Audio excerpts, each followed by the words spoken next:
Dave Miller with Superior Services has joined me, and we see his yellow trucks everywhere if you're out and about in the Lowcountry. So tell us a little bit about that, because obviously there was a method to your madness. You didn't just choose it on a whim. So why do we see your yellow trucks everywhere? Why yellow? Sure. It was kind of a happy accident, really. Back when we first started out about 21 years ago or so, we were not in the market to be buying new vans since we were, small and starting up. Sure. So I had bought a used Ryder truck at the time. They had taken the Ryder logos off, and back at the time, Ryder had yellow vans. Yes. So it just made sense. We put our logo on it, and it kind of popped on the yellow, and it just made it so easy to see. I was like, man, I'm onto something. So since that first van on, we went from buying old Ryder vans to buying new vans and painting them our patented color yellow, actually. So love that. That's funny. And so obviously the tagline, I would imagine, came from people in the community saying, hey, notice your yellow vans everywhere. Oh yeah. Yeah. Absolutely. So how did you kind of parlay that into your tagline and it's part of your brand strategy? Well, I guess because people think sometimes we're a lot larger than we are because our vans look so similar, and it just made sense that everybody picked up on the yellow, and so we bring that into a lot of our.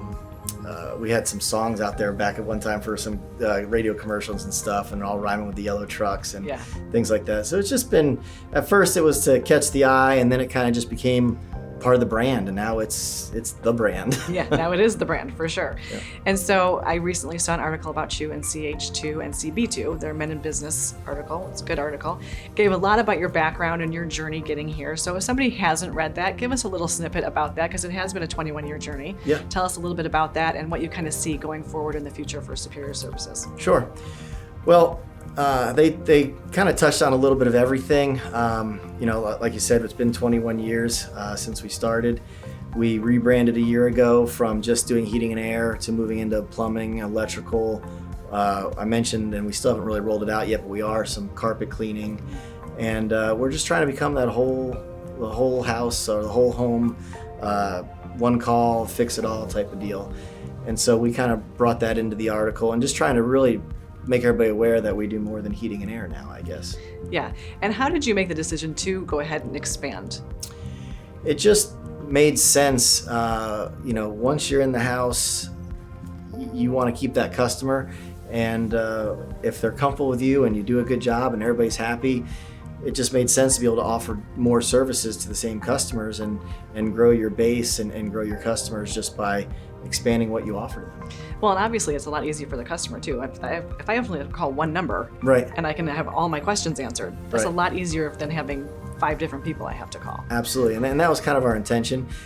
We've had some hiccups and some growing pains working it out because it's so new for us, but we're still, wheels down and we're going. So. Yeah. And so what do you kind of see what do you think, first of all, is your success for 21 years? Because that's a great track record you've got going. What do you say that is the key to that? It's tough because I don't want to sound like I'm bragging about ourselves and things like that, but if I had to tone it down, I would just say that we may lose focus here and there, but we always try to just keep the customer in mind no matter what. I have a big slogan, and I think one of the founders of Walmart said it, which is basically the boss is the customer, and they can fire you at any time. Right. And so if you keep that mantra in the back of your head, and that the customer is always right. You might not be happy with them, but they are right. They're paying the bills. So if you do your best to make them happy and fix the mistakes, because you have them, and as long as you can recognize that mistakes happen and do the right thing to fix them, because nobody's perfect, I think that goes a long way. I mean, we've had some accidents in the past with jobs that, because we handled it so well, still a customer for life. So, well, obviously you're doing something right. It's been 21 years. Thanks for being with us, and make sure you're checking out Superior Services for your whole house needs. Thanks, Dave. Thank you.